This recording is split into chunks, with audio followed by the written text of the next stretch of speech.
महाराष्ट्र की राजनीति में आज सिर्फ चुनावी नतीजे नहीं आए हैं, बल्कि सत्ता का मूड, जनता का मैसेज और आने वाले चुनाव का ट्रेलर भी सामने आ गया है। नगर परिषद और नगर पंचायत चुनाव के नतीजों ने साफ कर दिया है कि महाराष्ट्र की ज़मीनी राजनीति किस दिशा में बह रही है। महायुति ने ऐसा सियासी तूफान खड़ा किया है जिसने विपक्ष के किले हिला दिए हैं। 288 में से 217 सीटों पर जीत ये सिर्फ आंकड़ा नहीं बल्कि जनता का सीधा फैसला है। दूसरी तरफ महाविकास आघाड़ी का हाल ऐसा रहा मानो चुनावी मैदान में उतरने से पहले ही उसकी रणनीति जवाब दे गई हो। कांग्रेस, उद्धव ठाकरे गुट और शरद पवार गुट तीनों का प्रदर्शन उम्मीदों से कहीं नीचे रहा। सबसे बड़ी बात यह है कि ये चुनाव सिर्फ नगर परिषदों तक सीमित नहीं है, ये नतीजे बता रहे हैं कि शहरों और कस्बों में किस पार्टी का संगठन मजबूत है और किसकी पकड़ ढीली पड़ चुकी है। भाजपा ने न सिर्फ बढ़त बना ली है बल्कि नगराध्यक्ष से लेकर नगर सेवक तक हर स्तर पर अपना दबदबा साबित किया है और यही वजह है कि मुख्यमंत्री देवेंद्र फडणवीस इसे आने वाले नगर निगम चुनाव का ट्रेलर बता रहे हैं। सवाल सिर्फ जीत का नहीं है, सवाल ये है कि क्या विपक्ष इस झटके से उबर पाएगा। यही है दर्शकों आज की बड़ी सियासी कहानी। दर्शकों आपको बता दें कि महाराष्ट्र में नगर परिषद और नगर पंचायत चुनाव के नतीजे आते ही सियासी गलियारों में हलचल तेज हो गई है। कुल 288 नगर परिषदों और नगर पंचायतों में से 217 पर महायुति ने जीत दर्ज कर यह साफ कर दिया है कि राज्य की राजनीति में फिलहाल उसी का दबदबा है। दूसरी ओर महाविकास आघाड़ी का प्रदर्शन इतना कमजोर रहा कि खुद उसके घटक दल भी नतीजों पर खुलकर बोलने से बचते नजर आ रहे हैं। ऐसे में दर्शकों अगर विपक्ष की बात करें तो कांग्रेस को सिर्फ 36 सीटों से संतोष करना पड़ा। उद्धव ठाकरे गुट को महज 8 सीटें जबकि शरद पवार गुट की एनसीपी के खाते में सिर्फ 7 सीटें आई। यानी जिन दलों ने कभी महाराष्ट्र की राजनीति को दिशा दी थी वे आज स्थानीय स्तर पर भी जनता का भरोसा नहीं जीत सके। तो वही सबसे दमदार प्रदर्शन रहा भारतीय जनता पार्टी का। नगराध्यक्ष पदों पर भाजपा ने एक तरफा बढ़त बनाते हुए 124 सीटों पर कब्जा जमाया। उप मुख्यमंत्री एकनाथ शिंदे की नेतृत्व वाली शिवसेना ने 61 नगराध्यक्ष पद जीते जबकि अजित पवार गुट की एनसीपी को 36 सीटें मिली। ऐसे में साफ है कि महायुति के भीतर भी भाजपा सबसे मजबूत स्तंभ बनकर उभरी है। नगर सेवकों यानी पार्षदों की संख्या में भी भाजपा ने इतिहास रच दिया है।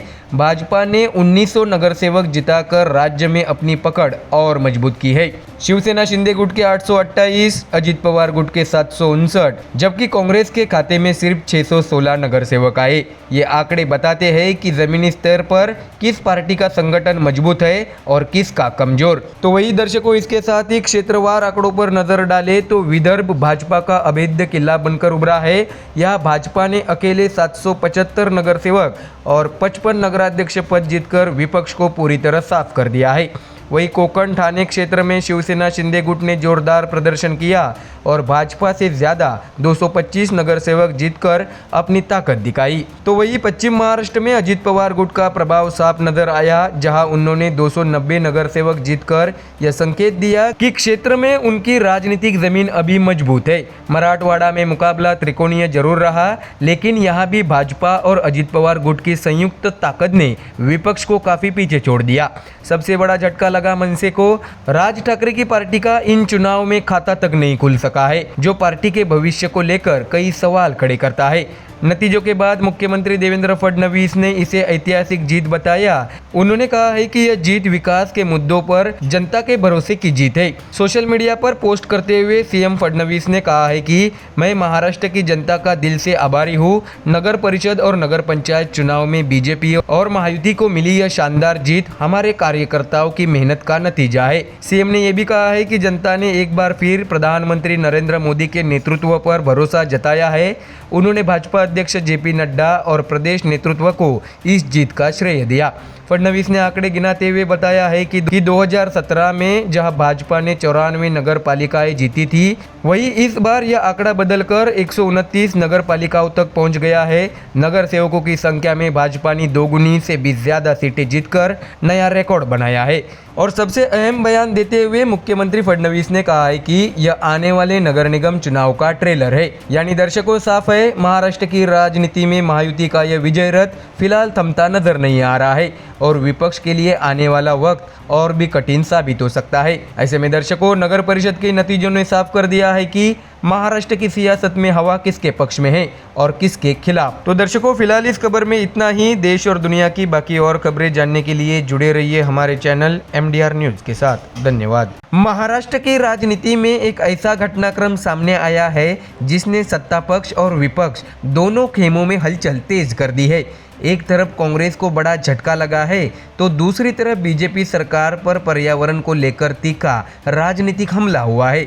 सत्ता, संगठन और संघर्ष तीनों मोर्चों पर महाराष्ट्र की सियासत आज बेहद गर्म नजर आ रही है। ऐसे में दर्शकों, अब सबसे पहले बात करते हैं उस फैसले की जिसने कांग्रेस खेमे को चौंका दिया है। कांग्रेस के दिवंगत दिग्गज नेता राजीव सातव की पत्नी और विधान परिषद की विधायक डॉक्टर प्रज्ञा सातव ने कांग्रेस छोड़कर आधिकारिक तौर पर भारतीय जनता पार्टी का दामन थाम लिया है।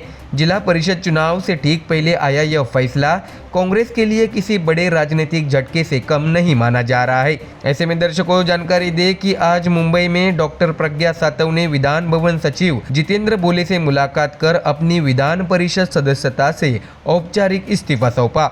गौर करने वाली बात यह है कि उनका कार्यकाल वर्ष 2030 तक था। बावजूद इनके उन्होंने विधायक पद छोड़कर बीजेपी में शामिल होने का फैसला किया है। इसके बाद वे मुंबई स्थित बीजेपी कार्यालय पहुंची, जहां वरिष्ठ नेताओं की मौजूदगी में उनका पार्टी में औपचारिक प्रवेश कराया गया। तो वही दर्शकों, इस मौके पर चंद्रशेखर बावनकुले और पार्टी नेता रविंद्र चौहान भी मौजूद रहे। बीजेपी ने इसे केवल पार्टी ज्वाइनिंग नहीं बल्कि विकास की राजनीति से जुड़ा फैसला बताया है। चंद्रशेखर बावनकुले ने कहा है कि हिंगोली जिला लंबे समय से विकास की दौड़ से पीछे रहा है। स्वर्गीय राजीव सातव ने इस जिले के लिए बड़े सपने देखे थे और उन्हीं सपनों को पूरा करने के लिए प्रज्ञा सातव ने बीजेपी में आने का निर्णय लिया है। बावनकुले ने प्रधानमंत्री नरेंद्र मोदी के विकसित भारत और विकसित महाराष्ट्र के विजन का जिक्र करते हुए कहा है कि समृद्धि महामार्ग से हिंगोली को नई गति मिली है और अब केंद्र व राज्य सरकार के सहयोग से जिले का समग्र विकास संभव होगा। बीजेपी का दावा है कि यह फैसला राजनीति से ज्यादा विकास की दिशा में उठाया गया कदम है। ऐसे में दर्शकों, कांग्रेस के लिए नुकसान सिर्फ एक विधायक के जाने तक सीमित नहीं है। राजीव सातव राहुल गांधी के बेहद करीबी नेताओं में गिने जाते थे। 2014 की मोदी लहर में भी वे उन चुनिंदा कांग्रेस सांसदों में शामिल थे जो जीत दर्ज करने में सफल रहे थे। ऐसे नेता की पत्नी और खुद 2 बार विधान परिषद सदस्य रह चुकी प्रज्ञा सातव का बीजेपी में जाना हिंगोली ही नहीं पूरे महाराष्ट्र में कांग्रेस की सियासी स्थिति पर सवाल खड़े कर रहा है। तो वही दर्शकों, अब जरा रुक करते हैं दूसरी बड़ी खबर की ओर, जहां सत्तारूढ़ बीजेपी सरकार पर विपक्ष ने सीधा हमला बोल दिया है। शिवसेना यूबीटी नेता आदित्य ठाकरे ने पर्यावरण और अरावली पहाड़ियों के मुद्दे पर बीजेपी सरकार को कटघरे में खड़ा कर दिया है। सोशल मीडिया प्लेटफॉर्म एक्स पर पोस्ट करते हुए आदित्य ठाकरे ने कहा है कि लोग अब पर्यावरण के लिए सड़कों पर उतर रहे हैं, आवाज उठा रहे हैं और विरोध भी कर रहे हैं। आदित्य ठाकरे ने सवाल उठाया कि बीजेपी सरकारों को आखिर प्रकृति के हर हिस्से को नष्ट करने का यह जुनून क्यों है। उनका कहना था कि विकास के नाम पर पर्यावरण को खत्म करना न केवल सिर्फ गलत है बल्कि आने वाली पीढ़ियों के भविष्य के साथ भी खिलवाड़ है। अरावली पहाड़ियों का जिक्र करते हुए आदित्य ठाकरे ने कहा है कि यह भारत की सबसे पुरानी पर्वत श्रृंखलाओं में से एक है जो दिल्ली, राजस्थान, हरियाणा और गुजरात जैसे 4 राज्यों से होकर गुजरती है। यह पर्वत श्रृंखला देश के पर्यावरण संतुलन, जलवायु और भूजल संरचना के लिए बेहद अहम है। तो वही दर्शकों, आदित्य ठाकरे ने चेतावनी देते हुए कहा है कि इतिहास बदलने की चाह समझ में आ सकती है, लेकिन उपमहाद्वीप की सबसे पुरानी पर्वत श्रृंखलाओं को बदलने का या खत्म करने की कोशिश देश और पूरे ग्रह के लिए बेहद खतरनाक साबित हो सकती है। यानी दर्शकों, एक तरफ बीजेपी कांग्रेस के मजबूत गढ़ में सेंध लगाने का दावा कर रही है तो दूसरी तरफ विपक्ष बीजेपी पर प्रकृति और पर्यावरण के साथ खिलवाड़ का आरोप लगा रहा है। जिला परिषद चुनाव से पहले ये दोनों घटनाएं महाराष्ट्र की राजनीति को नई दिशा दे सकते हैं। सवाल यही है, क्या विकास के नाम पर हो रही राजनीति जनता को साध पाएगी या पर्यावरण और विचारधारा के मुद्दे पर सियासी समीकरण बदल देंगे। फिलहाल इतना तय है कि महाराष्ट्र की सियासत आने वाले दिनों में और भी ज्यादा तीखी होने वाली है। तो दर्शकों, फिलहाल इस खबर में इतना ही। देश और दुनिया की बाकी और खबरें जानने के लिए जुड़े रहिए हमारे चैनल MDR न्यूज के साथ। धन्यवाद। महाराष्ट्र की राजनीति में एक बार फिर सियासी पारा चढ़ गया है। राज्य चुनाव आयोग ने सोमवार यानी 15 दिसंबर को 29 महानगर पालिकाओं के चुनाव का ऐलान कर दिया। 15 जनवरी 2026 को मतदान होगा और 16 जनवरी को नतीजे सामने आएंगे। इसमें देश की सबसे अमीर महानगर पालिका कही जाने वाली मुंबई बीएमसी भी शामिल है। तारीखों के ऐलान के साथ ही महाराष्ट्र की राजनीति पूरी तरह चुनावी मोड में आ गई है। दर्शकों, आपको बता दें कि एक तरफ सत्ताधारी महायुति पूरी तरह तैयार नजर आ रही है, तो दूसरी तरफ विपक्षी महाविकास आघाड़ी अब तक असमंजस में दिख रही है। गठबंधन की तस्वीर साफ होने के बजाय और उलझती जा रही है। ऐसे में दर्शकों, इस बार कांग्रेस और ठाकरे गुट के रिश्तों में ठंडापन साफ नजर आ रहा है। कांग्रेस जहां बीएमसी चुनाव को लेकर अपने दम पर उतरने के संकेत दे रही है, वही शिवसेना उद्धव ठाकरे गुट ने कांग्रेस की बजाय एमएनएस से नजदीकियां बढ़ा ली है। ठाकरे भाइयों के बीच हाल के दिनों में बड़ी करीबी ने राजनीतिक हलकों में हलचल तेज और कर दी है। ऐसे में खास बात यह है कि उद्धव ठाकरे गुट के नेता अब खुले तौर पर कांग्रेस को लेकर सख्त तेवर दिखाने लगे हैं। सांसद संजय राउत पहले कहते थे कि बीएमसी को लेकर कांग्रेस हाईकमान से बात होगी, लेकिन अब उनका कहना है कि दिल्ली हाईकमान ने फैसला स्थानीय कांग्रेस पर छोड़ दिया है, यानी जिम्मेदारी भी लोकल कांग्रेस की और फैसला भी उन्हीं का। ऐसे में दर्शकों, मुंबई कांग्रेस में लगातार बैठकों का दौर चालू है। अंदर खाने चर्चा है कि कांग्रेस बीएमसी चुनाव अकेले लड़ने की रणनीति बना रही है। ठाणे की टीएमसी, पुणे की पीएमसी और मुंबई की बीएमसी, इन तीनों पर राजनीतिक दलों की खास नज़र है, लेकिन बीएमसी का महत्व सबसे ज़्यादा है क्योंकि यह सिर्फ नगर निगम नहीं बल्कि सत्ता और संसाधनों का सबसे बड़ा केंद्र मानी जाती है। ऐसे में दर्शकों, इसी बीच कांग्रेस के वरिष्ठ नेता और विधायक विजय वडेट्टीवार ने बयान देकर तस्वीर और दिलचस्प बना दी। उन्होंने साफ कहा है कि मुंबई की बीएमसी में कांग्रेस शिवसेना यूबीटी के साथ नहीं, लेकिन बाकी महानगर पालिकाओं में यूबीटी और एमएनएस के साथ चुनाव लड़ेगी, यानी एक ही राज्य में अलग अलग शहरों के लिए अलग अलग गठबंधन फॉर्मूला। यह बयान इस बात की ओर इशारा करता है कि महाविकास आघाड़ी अब एकजुट रणनीति के बजाय जहां फायदा व साथ की राजनीति कर रही है, तो वही एक जहां कांग्रेस और शिवसेना के बीच खींचतान दिख रही है, वही शरद पवार के एनसीपी ने खुद को विवाद से दूर रखने की कोशिश की है। पार्टी ने साफ कर दिया है कि वह 29 महानगर पालिकाओं में महाविकास आघाड़ी के साथ मिलकर ही चुनाव लड़ेगी। एनसीपी का यह रुख गठबंधन में स्थिरता का संकेत देता है, लेकिन सवाल ये है कि जब बाकी सहयोगी ही अलग अलग राह पकड़ रहे हो तो गठबंधन कितना मजबूत रह पाएगा। ऐसे में दर्शकों, इसी सियासी उथल पुथल के बीच संजय राउत के बयान ने चर्चाओं को और तेज कर दिया। उन्होंने संकेत दिए हैं कि इस हफ्ते ठाकरे भाइयों की तरफ से औपचारिक घोषणा हो सकती है। साथ ही उन्होंने साफ कहा है कि फिलहाल उन्हें नहीं लगता कि कांग्रेस बीएमसी में उनके साथ है। हालांकि राउत ने कांग्रेस से अपील भी की है कि अगर वह बीजेपी के खिलाफ चुनाव लड़ना चाहती है तो मुंबई जैसे बड़े महानगर में विपक्ष का एकजुट होना बेहद जरूरी है। उनके मुताबिक बीएमसी का चुनाव सिर्फ नगर निगम का नहीं बल्कि महाराष्ट्र की राजनीतिक दिशा तय करने वाला चुनाव है। इसी दौरान संजय राउत ने ईवीएम मुद्दे पर एनसीपी की नेता सुप्रिया सुले पर भी निशाना साधा। उन्होंने कहा है कि सुप्रिया सुले 4 बार सांसद चुनी गई है और इसमें कई दलों का समर्थन रहा है, जिसमें शिवसेना भी शामिल है। राउत ने याद दिलाया कि सुप्रिया सुले और शरद पवार पहले भी ईवीएम पर सवाल उठा चुके हैं और इस पर प्रेजेंटेशन व डेमोन्स्ट्रेशन दे चुके हैं। ऐसे में अचानक रुख बदलना जनता को भ्रमित करता है। संजय राउत ने यह भी कहा है कि राहुल गांधी के नेतृत्व में चुनावी प्रक्रिया की पारदर्शिता को लेकर जो संघर्ष चल रहा है उसमें ईवीएम का मुद्दा भी शामिल है और विपक्ष को इस पर एकजुट रहना चाहिए। ऐसे में दर्शकों, अब जब बीएमसी समेत 29 महानगर पालिकाओं के चुनाव का बिगुल बज चुका है तो असली सवाल ये है, क्या महाविकास आघाड़ी सिर्फ नाम का गठबंधन रह जाएगा? क्या कांग्रेस, शिवसेना, यूबीटी और एनसीपी एक मंच पर आ पाएंगे या हर शहर में अलग अलग रणनीति देखने को मिलेगी? दर्शकों, 15 जनवरी को जनता वोट डालेगी, लेकिन उससे पहले गठबंधन की तस्वीर साफ होगी या और उलझेगी? यही महाराष्ट्र की राजनीति का सबसे बड़ा सस्पेंस बना हुआ है। तो दर्शकों, फिलहाल इस खबर में इतना ही। देश और दुनिया की बाकी और खबरें जानने के लिए जुड़े रहिए हमारे चैनल MDR न्यूज़ के साथ। धन्यवाद। महाराष्ट्र में नगर निकाय चुनाव की घोषणा के साथ ही सियासत पूरी तरह गर्मा चुकी है।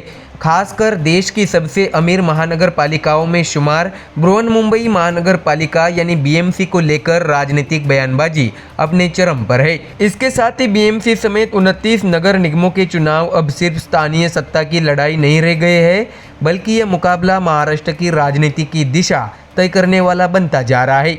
एक तरफ उद्धव ठाकरे गुट के सांसद संजय राउत ने सत्तारूढ़ महायुति पर तीखे और विवादास्पद हमले किए हैं, तो दूसरी तरफ डिप्टी सीएम एकनाथ शिंदे ने गठबंधन की एकजुटता का भरोसा दिलाते हुए विपक्ष पर परोक्ष पलटवार किया है। ऐसे में दर्शकों, सबसे पहले बात करते हैं संजय राउत के उस बयान की जिसने महाराष्ट्र की राजनीति में हलचल मचा दी है। संजय राउत ने न सिर्फ उप मुख्यमंत्री एकनाथ शिंदे पर तीखा हमला बोला है, बल्कि केंद्रीय गृह मंत्री अमित शाह को भी अपने निशाने पर लिया है। मनरेगा योजना का नाम बदलने के मुद्दे पर संजय राउत ने बीजेपी को सीधे तौर पर कटघरे में खड़ा कर दिया। उन्होंने कहा है कि बीजेपी को महात्मा गांधी से नफरत क्यों है। राउत का आरोप है कि मनरेगा का नाम बदलना महात्मा गांधी की दूसरी हत्या जैसा है।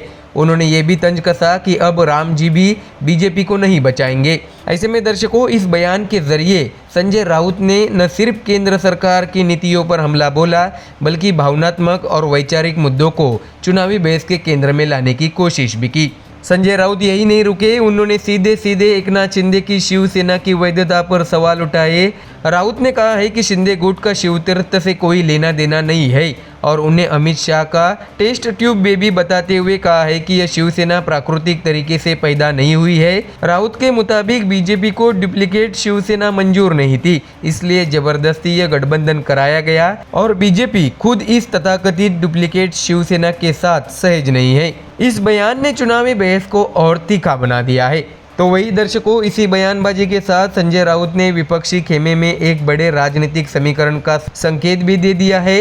राउत के मुताबिक उद्धव ठाकरे की शिवसेना यूबीटी और राज ठाकरे की महाराष्ट्र नवनिर्माण सेना के बीच सीट शेयरिंग को लेकर बातचीत अंतिम चरण में है।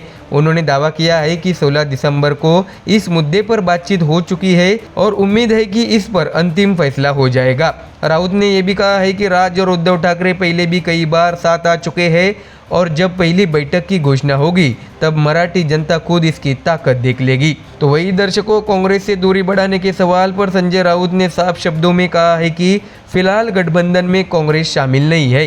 हालांकि शरद पवार से बातचीत जारी है।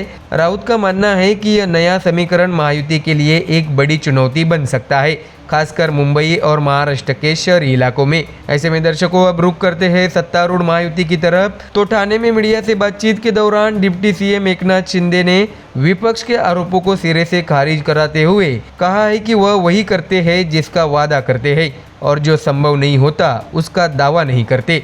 शिंदे ने भरोसा जताया कि बीएमसी चुनाव के लिए बीजेपी और शिवसेना का गठबंधन पूरी तरह तैयार है और जहां भी जरूरत होगी दोनों दल मिलकर चुनाव लड़ेंगे। एकनाथ शिंदे ने यह भी कहा है कि महायुति पूरी मजबूती और एकजुटता के साथ जनता के बीच जाएगी। उनके मुताबिक कार्यकर्ताओं में जबरदस्त उत्साह है और सभी लंबे समय से इस चुनाव का इंतजार कर रहे थे। शिंदे ने साफ किया है कि यह पहली बैठक है और यही से चुनावी तैयारियों को गति दी जा रही है। उनका कहना है कि जनता उन्हीं का साथ देती है जो जमीन पर काम करते हैं और इसी भरोसे के साथ महायुति मैदान में उतरेगी। ऐसे में दर्शकों, गौरतलब है कि महाराष्ट्र राज्य निर्वाचन आयोग ने बीएमसी समेत 29 नगर निगमों के चुनाव कार्यक्रम की घोषणा कर दी। सभी नगर निगमों के एक ही चरण में 15 जनवरी 2026 को मतदान होगा, जबकि मतगणना 16 जनवरी को कराई जाएगी। बीएमसी देश की सबसे अमीर महानगर पालिकाओं में से एक मानी जाती है। ऐसे में इसका चुनाव राजनीतिक रूप से बेहद अहम माना जा रहा है। तो दर्शकों, कुल मिलाकर महाराष्ट्र नगर निकाय चुनाव अब सिर्फ स्थानीय विकास का मुद्दा नहीं रह गए हैं। यह मुकाबला ठाकरे बनाम शिंदे, विपक्ष बनाम सत्ता और गठबंधन बनाम गठबंधन की शक्ल ले चुका है। एक तरफ संजय राउत के तीखे हमले और संभावित ठाकरे गठबंधन की चर्चाएं है, तो दूसरी तरफ एकनाथ शिंदे का आत्मविश्वास और महायुति की एकजुटता का दावा। अब देखना ये होगा कि बयानबाजी और गठबंधन की राजनीति के इस घमासान में जनता किसे मौका देती है। महाराष्ट्र का सियासी रण पूरी तरह सज चुका है और बीएमसी चुनाव अब सिर्फ स्थानीय नहीं बल्कि राज्य की राजनीति की दिशा तय करने वाला मुकाबला बनता जा रहा है। तो दर्शकों, अब देखना होगा कि 15 जनवरी को जनता किसके दावों पर मुहर लगाती है। फिलहाल के लिए इस खबर में इतना ही। देश और दुनिया की बाकी और खबरें जानने के लिए जुड़े रहिए हमारे चैनल MDR न्यूज के साथ। धन्यवाद। बिहार की राजनीति एक बार फिर उफान पर है। सत्ता पक्ष और विपक्ष आमने सामने है।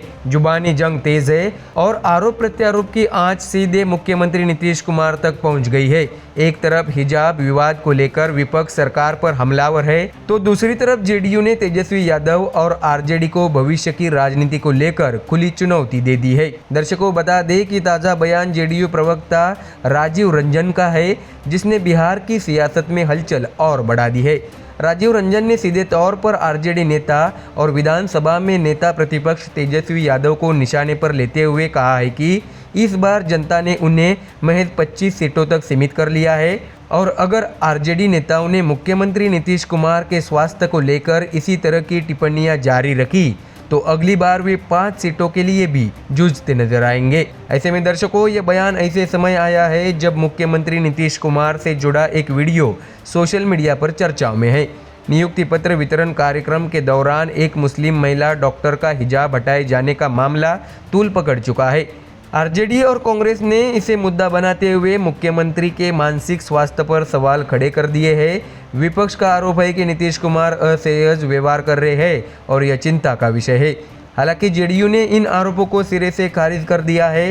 राजीव रंजन ने कहा है कि आरजेडी चाहे जितने वीडियो जारी कर ले, जनता को इससे कोई लेना देना नहीं है।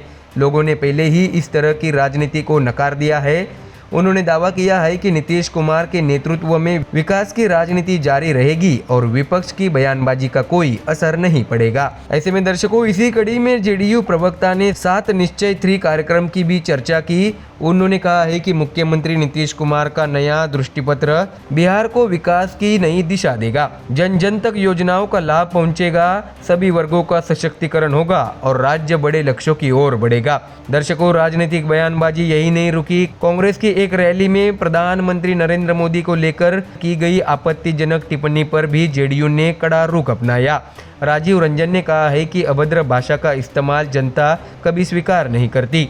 प्रधानमंत्री मोदी 140 करोड़ लोगों की अस्मिता के प्रतीक है और कांग्रेस को इस बयान की भारी कीमत चुकानी पड़ेगी। वहीं दूसरी ओर विपक्ष ने भी पलटवार तेज कर दिया है। आरजेडी प्रवक्ता मृत्युंजय तिवारी ने मुख्यमंत्री नीतीश कुमार पर सीधा हमला बोल दिया।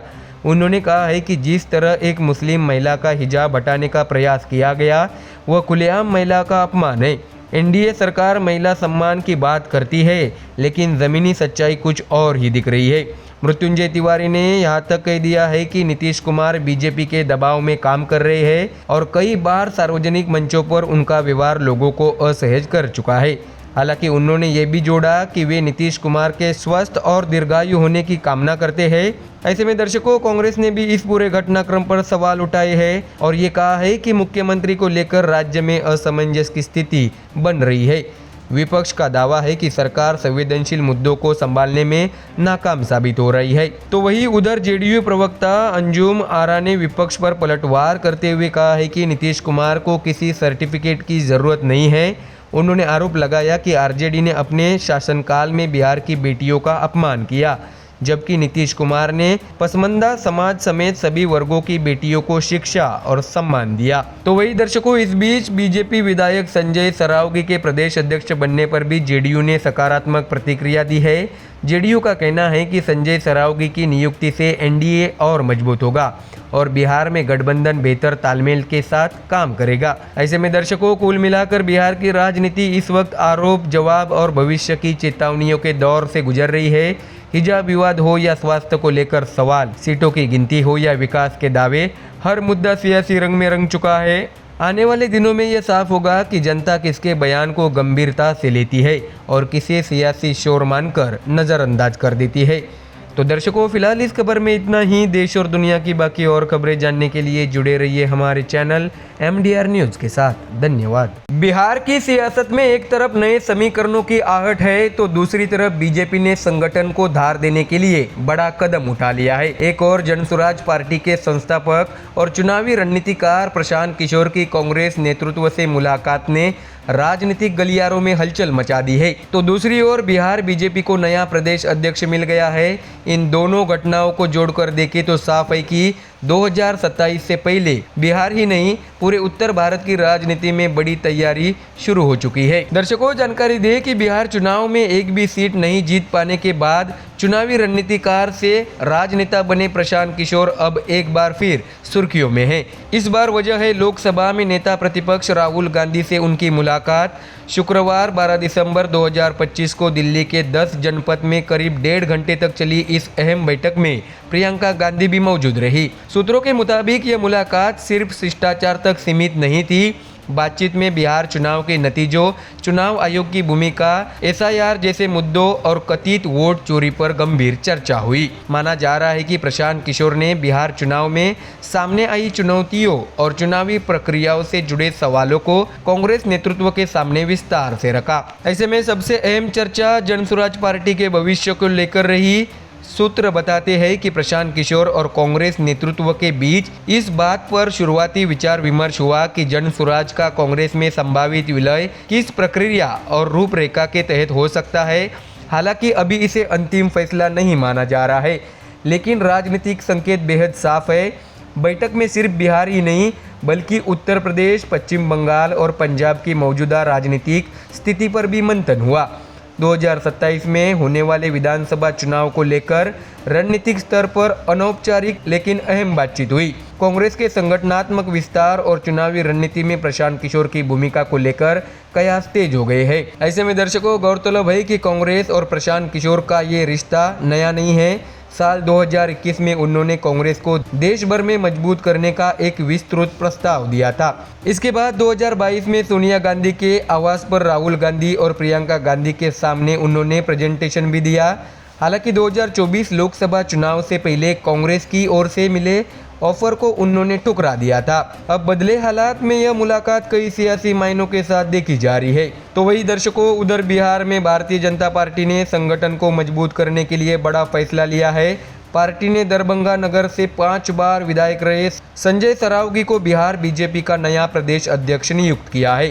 संजय सरावगी दिलीप जायसवाल की जगह पार्टी की कमान संभालेंगे। ऐसे में इस नियुक्ति पर बिहार के मुख्यमंत्री नीतीश कुमार ने भी उन्हें बधाई दी है। सोशल मीडिया प्लेटफॉर्म एक्स पर नीतीश ने लिखा है कि संजय सरावगी उनके साथ बिहार मंत्रिमंडल में सहयोगी रह चुके हैं और उन्हें संगठन का अच्छा अनुभव है। प्रदेश अध्यक्ष बनने के बाद संजय सरावगी ने कहा है कि बीजेपी में कार्यकर्ताओं के काम पर लगातार नजर रखी जाती है और पार्टी ने उन्हें जो जिम्मेदारी सौंपी है उसे वे पूरी ईमानदारी और निष्ठा के साथ निभाएंगे। उन्होंने पार्टी को अपनी मां बताते हुए संगठन को और मजबूत करने का संकल्प दोहराया। दर्शकों, बता दें कि संजय सरावगी का राजनीतिक सफर छात्र जीवन से शुरू हुआ। वे अखिल भारतीय विद्यार्थी परिषद से जुड़े रहे हैं और संगठनात्मक राजनीति में उनकी पकड़ मजबूत मानी जाती है। 1969 में दरभंगा में जन्मे सरावगी लगातार 5 बार विधानसभा चुनाव जीत चुके हैं, जो उन्हें जमीनी स्तर पर एक मजबूत नेता बनाता है। इतना ही नहीं, बीजेपी ने एक दिन पहले बिहार सरकार में मंत्री नितिन नबीन को पार्टी का राष्ट्रीय कार्यकारी अध्यक्ष भी नियुक्त किया है। बांकीपुर से विधायक नितिन नबीन को संगठन में काम करने का लंबा अनुभव है। इस दोनों नियुक्तियों को बीजेपी की 2027 की रणनीति से जोड़कर देखा जा रहा है। ऐसे में दर्शकों, एक तरफ बिहार में कांग्रेस प्रशांत किशोर जैसे रणनीतिकार के जरिए अपने चुनावी प्लान को नई धार देने की कोशिश में दिख रही है, तो दूसरी तरफ बीजेपी ने बिहार में नेतृत्व परिवर्तन कर साफ संदेश दिया है कि वह आने वाले चुनाव के लिए पूरी तरह तैयार है। बिहार की राजनीति में यह हलचल सिर्फ राज्य तक सीमित नहीं रहने वाली, बल्कि इसका असर 2027 के बड़े चुनावी मुकाबलों में भी साफ नजर आ सकता है। तो दर्शकों, फिलहाल इस खबर में इतना ही। देश और दुनिया की बाकी और खबरें जानने के लिए जुड़े रहिए हमारे चैनल MDR न्यूज के साथ। धन्यवाद। महाराष्ट्र में नगर निकाय चुनाव से पहले सियासी तापमान अपने चरम पर पहुंच चुका है। गठबंधन, अल्टीमेटम और दावों के बीच अब सियासत सिर्फ समीकरणों की नहीं बल्कि भरोसे और अस्तित्व की लड़ाई बनती जा रही है। एक तरफ उद्धव ठाकरे की शिवसेना UBT ने शरद पवार गुट को सीधी चेतावनी दी है, तो दूसरी तरफ एकनाथ शिंदे भगवा लहर का दावा कर रहे हैं। इसी बीच आम आदमी पार्टी ने भी BMC में अकेले दम पर उतरने का ऐलान कर दिया है। महाराष्ट्र की राजनीति में इस वक्त क्या कुछ चल रहा है, तो दर्शकों चलिए देखते हैं हमारी ये स्पेशल रिपोर्ट। दर्शकों, आपको जानकारी दे कि नगर निकाय चुनाव की आहट के साथ ही महाराष्ट्र की राजनीति में हलचल तेज हो रही है। सियासी दल न केवल अपनी रणनीति को धार दे रहे हैं बल्कि पुराने गठबंधनों की नींव भी हिलती नजर आ रही है। सबसे बड़ा सियासी संदेश सामने आया है उद्धव ठाकरे की शिवसेना यूबीटी की तरफ से, जिसने शरद पवार की एनसीपी को दो टूक शब्दों में चेतावनी दे दी है। बता दें कि शिवसेना यूबीटी के वरिष्ठ नेता सचिन अहिर ने साफ कहा है कि अगर एनसीपी शरद चंद्र पवार गुट ने नगर निकाय चुनाव में अजित पवार की एनसीपी के साथ किसी भी तरह का गठबंधन किया तो शिवसेना यूबीटी बिना किसी हिचक के उनसे रिश्ता तोड़ लेगी। यह बयान सिर्फ चेतावनी नहीं है बल्कि महाविकास आघाड़ी की अंदरूनी दरारों की ओर इशारा करता है। सचिन अहिर के मुताबिक पुणे नगर निगम चुनाव को लेकर शिवसेना यूबीटी और एनसीपी पवार गुट के बीच बातचीत जरूर चल रही है, लेकिन पार्टी ने अपना स्टैंड पूरी तरह साफ कर दिया है। संदेश सीधा है, अजित पवार के साथ समझौता तो गठबंधन खत्म। ऐसे में दर्शकों, इस सियासी खींचतान के बीच सत्ता पक्ष भी आक्रामक मूड में नजर आ रहा है। महाराष्ट्र के उप मुख्यमंत्री और शिवसेना प्रमुख एकनाथ शिंदे ने दावा किया है कि आने वाले नगर निकाय चुनाव के बाद राज्य की महानगर पालिकाओं पर भगवा झंडा लहराएगा। शिंदे ने विपक्ष को सीधे चुनौती देते हुए कहा है कि उनकी पार्टी सहयोगियों के साथ मिलकर विरोधियों का राजनीतिक सफाया कर देगी। तो वही एकनाथ शिंदे ने शिवसेना के पास धनुष्य बाण का चुनाव चिन्ह, बालासाहेब ठाकरे की विचारधारा और विकास का स्पष्ट रोड मैप होने का दावा किया। उन्होंने 2022 की बगावत का जिक्र करते हुए कहा है कि वह सत्ता की कुर्सी के लिए नहीं बल्कि आम आदमी की सेवा के लिए उठाया कदम था। लेकिन दर्शकों, महाराष्ट्र की राजनीति सिर्फ शिवसेना बनाम शिवसेना तक सीमित नहीं है। इस बार बीएमसी चुनाव में एक नया सियासी दाव खेला जा रहा है, वो है आम आदमी पार्टी का। बता दें कि आम आदमी पार्टी ने यह भी ऐलान किया है कि वह बृहन्मुंबई महानगर पालिका की सभी 227 सीटों पर चुनाव लड़ेगी। पार्टी ने 21 उम्मीदवारों की पहली सूची भी जारी कर दी है।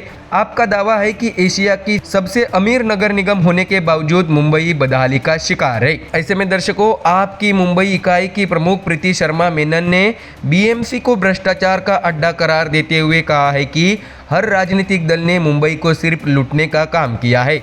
उनके मुताबिक मुंबई वासी देश में सबसे ज्यादा टैक्स चुकाते हैं, लेकिन बदले में उन्हें घटिया सेवाएं मिलती है। आम आदमी पार्टी का कहना है कि दिल्ली और पंजाब में अरविंद केजरीवाल और भगवंत मान के नेतृत्व में बिना भ्रष्टाचार और बिना कर्ज के विश्व स्तरीय सुविधाएं दी गई है और वही मॉडल मुंबई में लागू किया जाएगा। ऐसे में दर्शकों, इसी कड़ी में आम आदमी पार्टी के राज्यसभा सांसद संजय सिंह ने बड़ा ऐलान करते हुए कहा है कि पार्टी मुंबई में अकेले चुनाव लड़ेगी, किसी भी दल से गठबंधन नहीं होगा।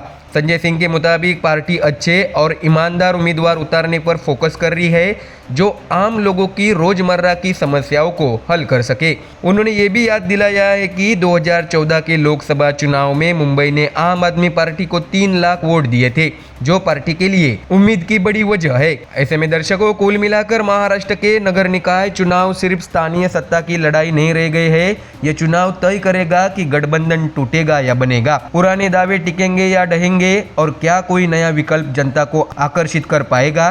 15 जनवरी को मतदान होगा और 16 जनवरी को नतीजे आएंगे, लेकिन उससे पहले महाराष्ट्र की सियासत में बयानबाजी, अल्टीमेटम और सियासी दावपेच और तेज होने तय है। तो दर्शकों, फिलहाल इस खबर में इतना ही। देश और दुनिया की बाकी और खबरें जानने के लिए जुड़े रहिए हमारे चैनल MDR न्यूज़ के साथ। धन्यवाद। बिहार की राजनीति में एक तस्वीर ने ऐसा भूचाल मचा दिया है जिसने सत्ता से लेकर सड़कों तक बहस छेड़ दी है। सवाल सिर्फ एक हिजाब का नहीं है, सवाल है अधिकार का, पहचान का और सत्ता के व्यवहार का। मुख्यमंत्री नीतीश कुमार और एक महिला डॉक्टर के बीच हुई एक घटना अब राज्य की सीमाओं को लांघते हुए राष्ट्रीय बहस का मुद्दा बन चुकी है। जहां विपक्ष इस पूरे मामले को महिला सम्मान और धार्मिक स्वतंत्रता से जोड़कर सरकार पर हमला बोल रहा है, वही सत्तारूढ़ खेमे से इसे सुधार और समानता की दिशा में उठाया गया कदम बताया जा रहा है। इस बीच बयानबाजी इतनी तेज हो गई है कि मुद्दा अब राजनीतिक रणनीति और वैचारिक टकराव का अखाड़ा बन चुका है। इस विवाद के बीच बागेश्वर धाम के पीठाधीश्वर पंडित धीरेन्द्र कृष्ण शास्त्री की एंट्री ने इस बहस को और धार दे दी है। मुंबई से आए उनके बयान, बंगाल से लेकर कश्मीर तक की चेतावनियां और राष्ट्रवाद का आह्वान, सब कुछ मिलकर माहौल को और गर्म कर रहा है। तो वही उधर बीजेपी हिजाब पर बैन की मांग कर रही है। इसके साथ ही जेडीयू उसी गठबंधन में रहते हुए अलग सुर छेड़ चुकी है।